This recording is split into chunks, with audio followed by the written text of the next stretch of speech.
Salamat gid no sa mensang kway hada nato ng tion sa tunog pagpamalandong sa pulong sa Ginoo kay Pastor Donald Salamante.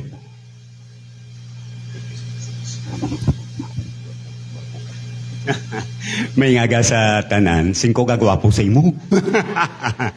Kagsiling ko, taong sa inyo monitor din, no? Kada malapad-lapad siya, taong kakanami sa inyo nga mga facilities din, no? Dumduman ko, ako girong na una nga pastor nga nakatapos sa TISDA sa computer hardware and servicing ay inse ito. Amo na nga pwede ko katudlo basic nga computer. Panalipat na ko pastor. Yung kalimtan ko na kay during the time sang sagad-sagad ko magkayos ang desktop pag laptop. Daw magwa ko sa pagkapastor. Kaya kadali lang manggali makakwarta. Yung kalimtan ko na to. Kagasaling ko basic kung sa kwan pa ginsunog na kon ang mga taytay nga magkagaliwas ako sa sa ministry. Nami man na to. Pero ako tiya kay kon ginasunod ko lang ang advice balaga kung tigulang ka na kinanglan mag-innovate ikaw. Kag mag-create ikaw sang isa man ka bag-ong hobby. Kay kung hindi ka magtuon naga-strength ang imo utok, galigasugot ang pagkamali-malion mo. Pagka-urigande mo bla. Dati sa isan subong, may edad na ko, amo na nga daw ka lain pa matya ko, tunggal isang mata ko, pastor. Tungod kay sige lang ko basa, kagamuna. Kay gusto ko nga mangin active ang unahuna ko. Kay kung hindi ako magbasa, kag hindi ako maghimo sang mga magbalibog bala, nagakuyos gali ang utok sang tao kagda na nagasugod ang pagkamali-malion, no? Kag ang pagkauribadon. Hindi ko gusto nga mangin mali-malion magtigulang that is why nga nagabasa gyapon ka nagatuon. Salamat sang mensahe sang ambahanon pastor na lift up ang akong spirit, ang nubo kag ang nubo namon nga spirit tugod kay may mga challenges kami nga ginaatubang. I-share ko lang ang isa nga dako. Nag-decide kami nga ang amon duta dito sa Mambaruto, ibalik na lang namon sa Tag-iya without sang pang legal processes. Kay isa inaka-burden namon. Kay ang Tag-iya sang luti bala pastor da nga gimbakla namon, ang heredero nagapabarangay sa amon 4 kami dira. Pagkatapos gusto ya padugangan ang bilis ang luti. Nakatambong ko meeting sa barangay pastor, tama kagahod, nadudla ko. Kagsiling ko din ako ito magbalik.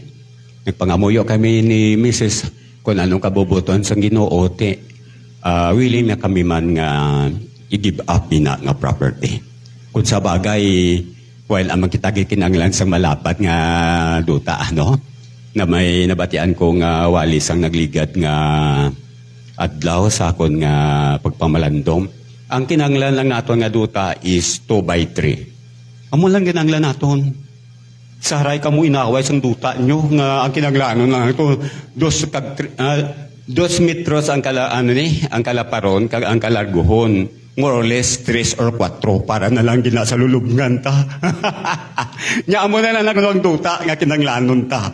Tingasaray pa kita ilinaway sang inagaway, mga mag-uton, ilinaway sang duta. Amo na malalang kinanglanon ta nga kalaparon sang duta, no? So, amo ina siling ko mayo man nga pahanumdom sang Ginoo. Salamat kid, salamat man sa liwat sang mensahe sang ambahanon. Magatindog kamo magapangamuyo kita sa mensahe, no? Ginoo, salamat gid sa pag-bless mo sa amon sang mga pagpakamaayo, labi na gid sa mga mensahe nga nabatian namon. Salamat gid Ginoo sa pag-encourage mo sa amon, sa pag-revive mo sa amon, kag sa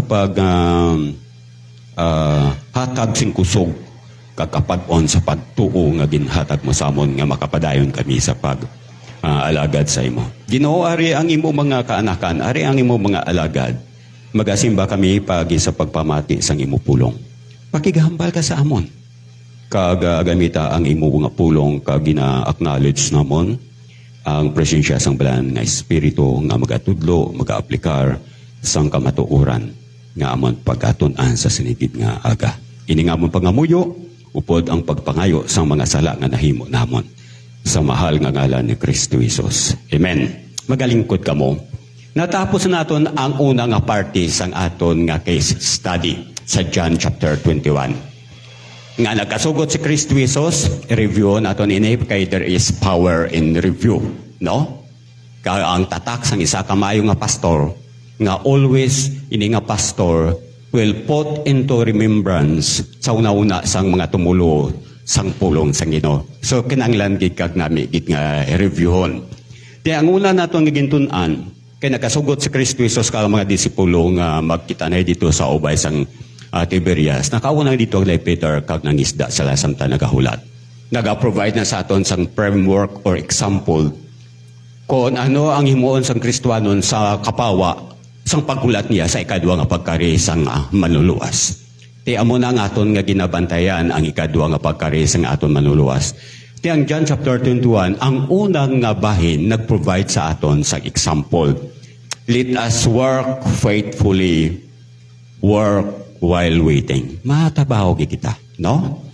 Kag i-consider naton ang Christianity, service, pag-alagad, spirituality naton kag tanan must be personal matter. Even sa pagpamati sang pulong sang Ginoo, i-consider ta nga personal in nature ang ministry sang pulong sang Ginoo. Kung sino ang nagalantaw, kag sino ang nagapamati, iya guya ang makita, hindi guya sang iban. So i-apply mo na personally. Nangisda sila sa bugos ng gabi, wala sila sang kuwa. Pagkagahon na, kita na may isa ka taong abi nila panting nga mabakal sang isda kag nila kanamangkot kung may dakop sila nagsiling sila wala. Kaya ini nga tao nga wala nila ma-recognize nga mo ang aton manluluwa si Kristo Jesus, nagsiling cast the nets on the right side of the boat. Kag inhulog nila ang pukot kag they were not able to draw the nets because of the multitude of fishes. Naga-provide man na sa aton sang isa ka nami nga palatukuran framework sa pagkabuhi nga Kristiyanon. Make God your partner. Kaya ang Diyos nga nagsiling, without me, you can do nothing. Amo man ang Diyos nga nagsiling, for God, nothing is impossible. Sa pagdakop nila sa madamo nga isda, may mga tikang mandra no, nga nahimo, kaginhimo sa mga tumuloo. Hindi magkakulba sa pulaw, mga kabataan, mga pamatanon, mga Kristiyanon. Pwede makasiling si Peter nga Ginoo, kapoy na kami, kaya nakapulaw kami. Bugos ng gabi. So, pero sa Ginoo niya, sige lang, wala man sila nagreklamo. Sige lang, ginahulog lang nila. Nakakuha sila in spite nga adlaw na, in spite nga nabaw, tungod kay may direkta, sila nga sugugikan sa Diyos. So, for God, nothing is impossible. Work hard. Bisan kapoy, sige Bisan hindi makakulba sa kapoy, hindi makakulba sa pulaw, hindi makakulba sa gutom, kag try again, kag this time, upda ang Ginoo sa imo nga kabuhi. No? So, amo na. Di karon, makadto kita sa ikadwa nga bahay naman, sang eksena dito sa Sea of Galilee. Ang eksena nga Christ is now beginning to reclaim, bringing back sang iya mga disipulo. Kag-ara dira ang mga tikang. Makita naton pagkabati nila nga si Kristo Jesus ang nagatindog sa baybayon, naglumpat si Peter kag nagamat-amat kadto sa kay Kristo Jesus. Kag nasapwan nila si Kristo Jesus may ginasugba nga isda kag may ginaluto na nga tinapay. Kapag abot nila siling sang verse 13, si Kristo Jesus nagsugod sa pag-serve sa ila. Gintagaan sila ni Kristo Jesus sang tinapay kag isda.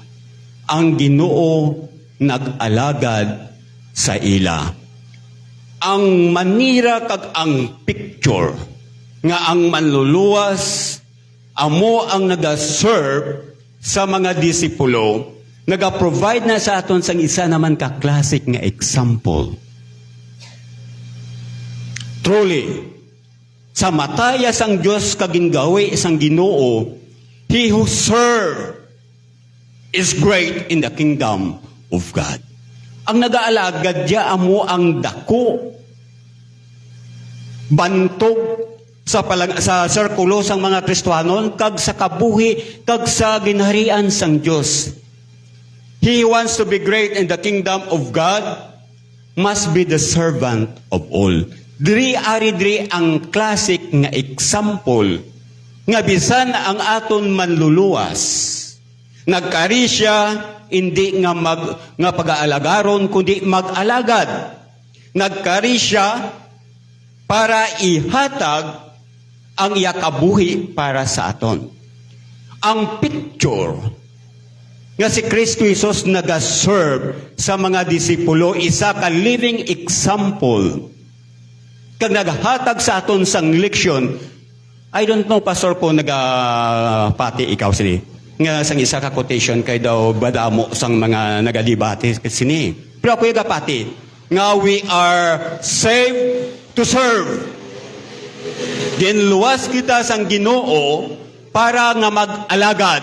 Kag serving God, subong agalo naton, kag manluluwas naton, is the ultimate purpose sang redemption. Dire ginpakita ni Kristo Jesus. Nga bisan pagani siya sa pagkariya sa duta, sa pagtubos sa aton, nag-alagad siya. Kaya ginpakita niya, kagintudlo niya, nga ang ultimate purpose sa pagluwas ay mo kapagluwas akon, nga mag-aalagad kita sa iya. Sa siningaga, i-review natin ang aton Christian theology. Ang doktrina ta about redemption. Ang pagtubos ng Ginoo sa aton. Sa Ephesians chapter 1, ara mo da makita ang mga blessing, spiritual blessing, nga i-enjoy, kag ina-enjoy sa mga Kristiyanon, kag ang isa gida kadako nga blessing, nga gintubos kita sa Diyos. Gusto naton ini i-remind ang aton kaugalingon mga Kristiyanon, kay maga-dispel ini sang tanan nga hangin sang pagkabugalon sa aton utok. Maga-dispel ini sang panganod sang pagkabugalon nga nagalupad-lupad sa aton ibabaw naton nga hindi kita kaduko, kag hindi kita kakuha sang tuwalya, kag daw ginagimangan kita kung mag-alagad kag mag-serve kita sa iban. Kag being or having a servanthood spirit, isa ini sa makaluwas, kag isa ini ka mga solusyon sa problema, current problem sang mga kasimbahanan subong. Kag among sa mga Christian leaders.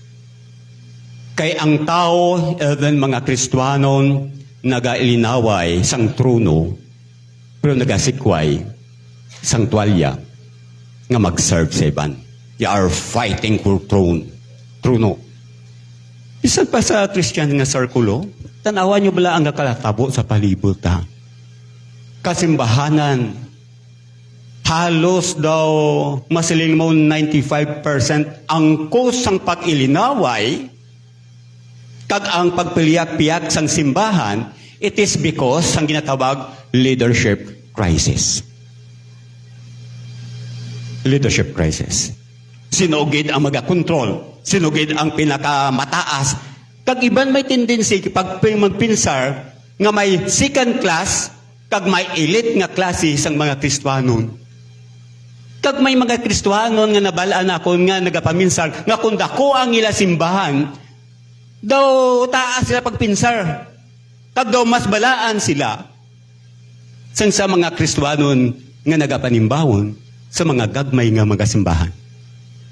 Naman makita mo ina nga mga pangunahuna nga nagaguluha.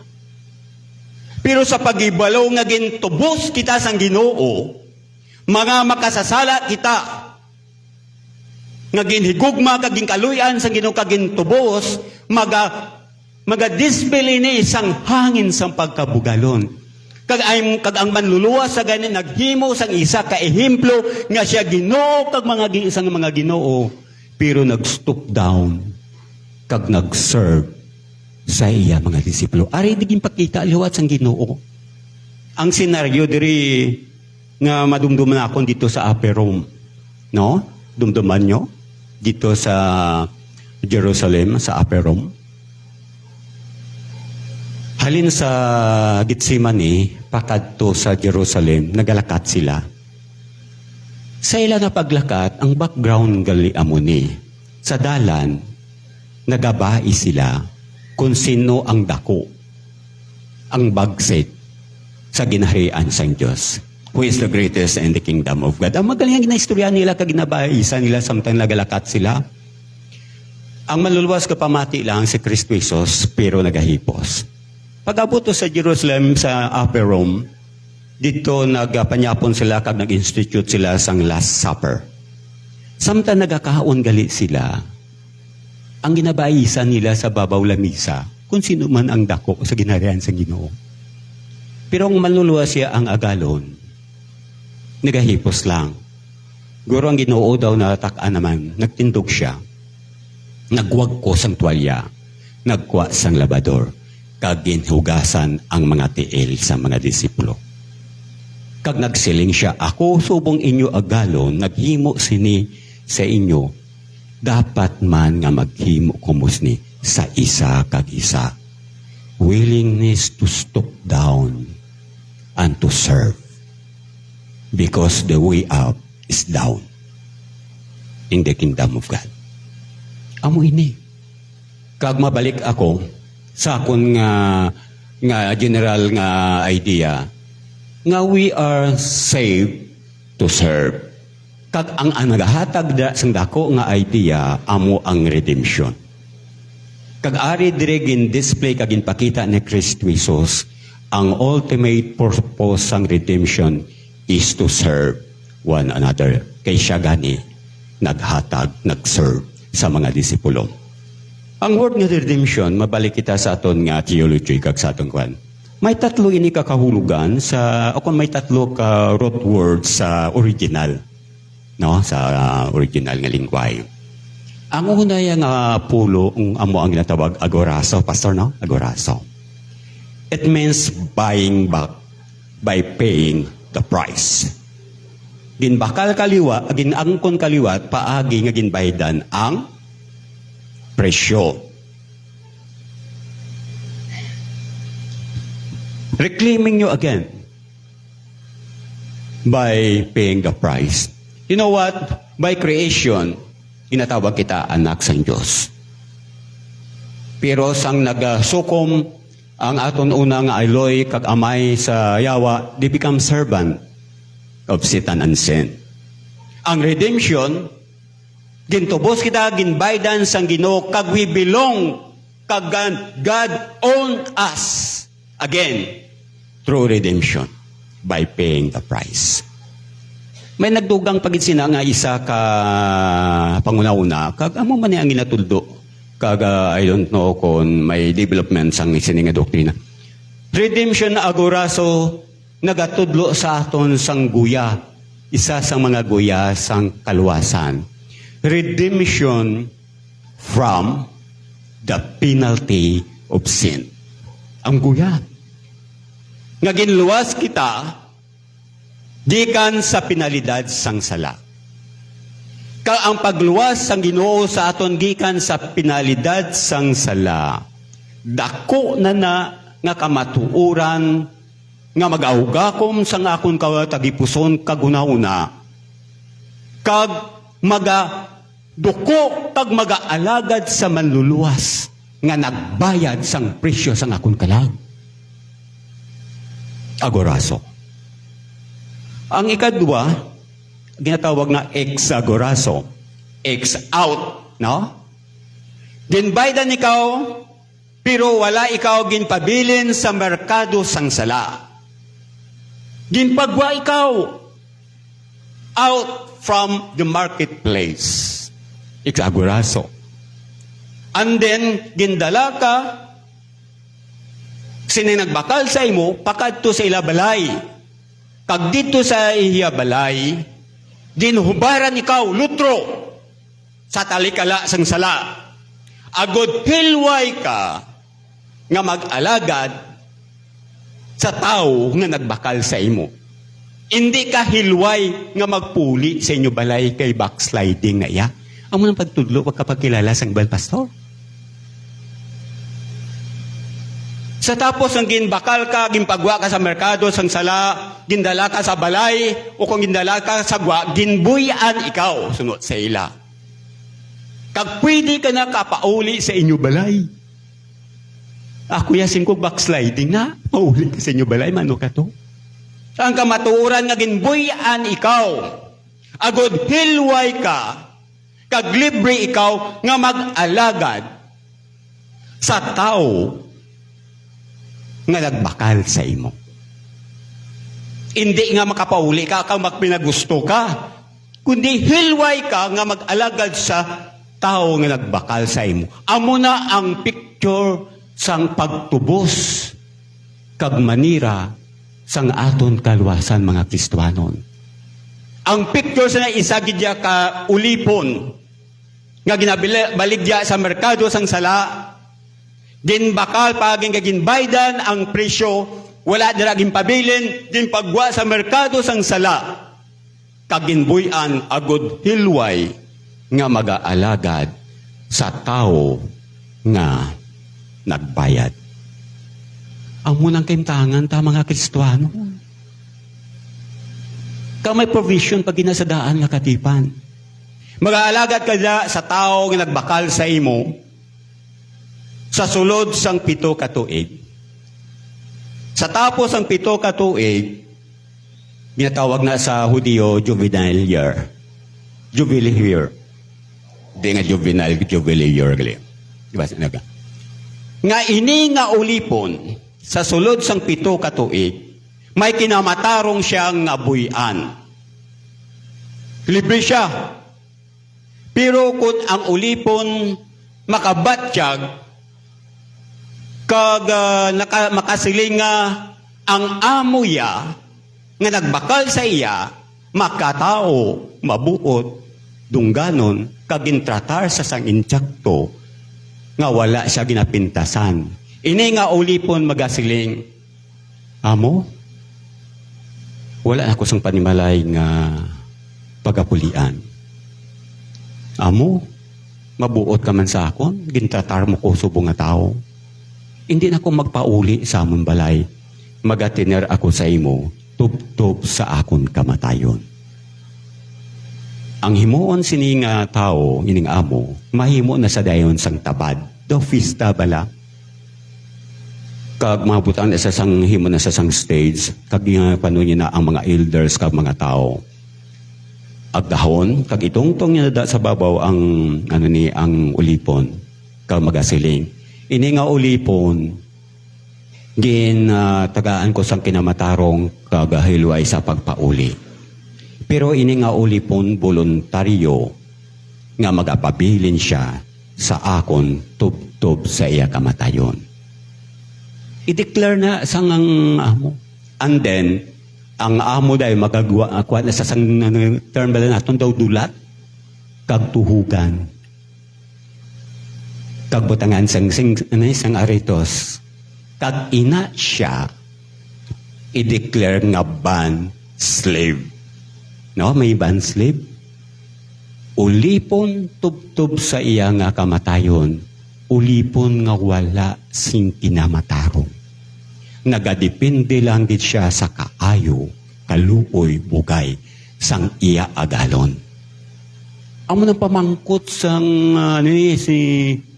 ni Joshua sa mga Hudiyo, kung ang Ginoo hindi nagmaayo sa inyo, tisikwa niyo sa Pero kung ang Ginoo maayo kag nangin maluluyon sa inyo, wala kang musang rason nga magtalikod kag magsikway saya. Ang Ginoo ta mga Kristiyanon, mga Ginoo nga maayo. Di lang bala ang Ginoo nga nangin malain sa inyo. Di lang bala ang Ginoo nga nagkulang. Ikaw lang na iya kay layo ka sa iya mo. Nagatalikod ka sa iya. Pero adlaw-adlaw ma-enjoy mo ang kaayos ang Ginoo. Kag tungod na nasang kaayos ang Ginoo, isa ka motivation nga mag-alagad sa iya. Di karon, inigaban slave, magakabuhi, tubtub sa iya kamatayon, sa balay sang iya nga amo. Then, kag ang tanan niya nga mga properties, mga kabataan nga naguluwa dira sa iya sa solusyon balay, nangin iya sang agalon.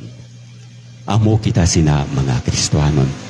Kag isa pagalikan namin nga nabasahan nakon. Kung ini nga ulipon maglagaw sa syudad, kag makitaan nga may arito siya, ang mga tao nagayumyuhom sa iya, kag nagadayaw sa iya, kay nagahamba na nga ini nga ulipon maayo. Dungganon. Kag ini nga ulipon may nagapanag iya, ang nagapanag iya sini, isa ka maayo nga tao. Ti ang ulipon, magalakat na, kag amat-amat elevate ang iya self-image. Ulipon, pero dungganon. Amo kita sila mga Kristiyanon. Ulipon kita, pero ulipon sang langit nun, kag Diyos nun, o kung sang Diyos, kag nagakabuhi, kag nagaalagad sa Diyos nun nga padugi kag paagi sa aton manuluwas. We are saved to serve. The ultimate purpose sa pagluwas ng Ginoo kapag tubo sa aton, mag-aalagad kita. That is why, mga Kristiyanon, ang aton pagkaulipon for life niya. Bugos niya, kapoy.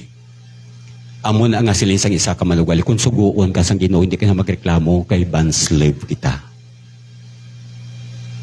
Kung paubrahon ka sang Ginoo, wala na reklamo. Maalagad kita mga Kristiyanon.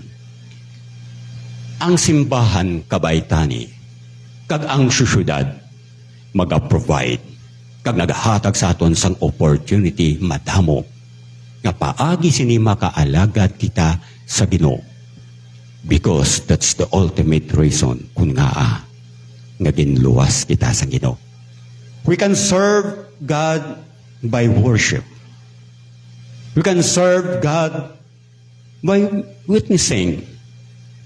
We can serve God by working sang mga trabaho sang Ginoo sa aton. Do all things to the glory of God. Kabaitani, nga mangin malipayon kita, nga mga ulipon ni Kristo Jesus. Let us serve God. Kag iamat-amat naton taas ang aton nga level. Nga kabaitani, hindi lang kita magpabilim as mere worshiper. Nga sa nagadugay, matransform kita from worshiper to a worker. Because we are saved to serve. Kabayan kita magpakamay sa inyong minsay. Thank you, Pastor. God bless sa inyo. Tanan kamay mga agas.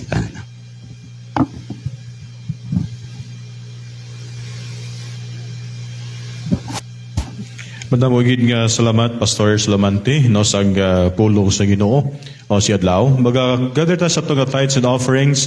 Aton nga babayon si Brother Gagnaw and Brother Kyle. Sa pag-gather sa aton nga tithes and offerings.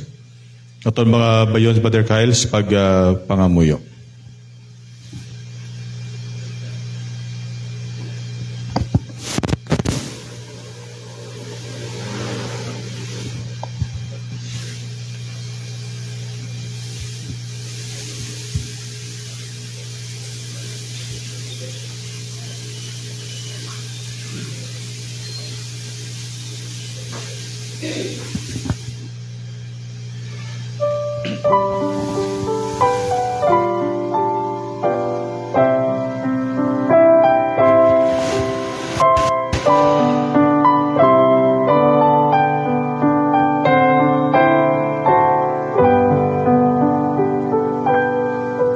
Since I started for the kingdom, since my life He controls,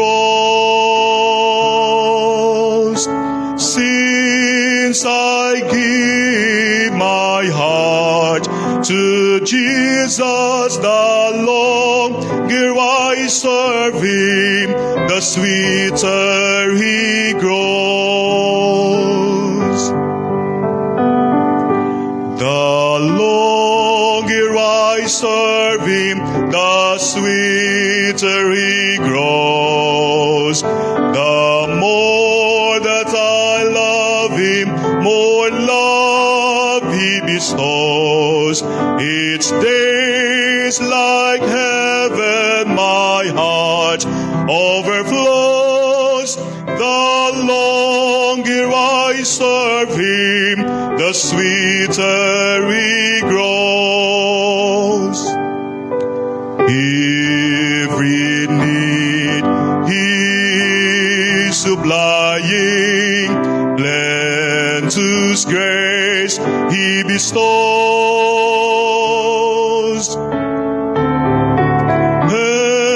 Every day my way gets brighter, the longer I serve Him, the sweeter He grows. The longer I serve Him, the sweeter He grows. The more that I love Him, more love He bestows. Each day is like heaven, my heart overflows. The longer I serve Him, the sweeter He grows. The longer I serve Him, the sweeter He grows. The more that I love Him, more love He bestows. Each day is like heaven, my heart overflows. The longer I serve Him, the sweeter He grows.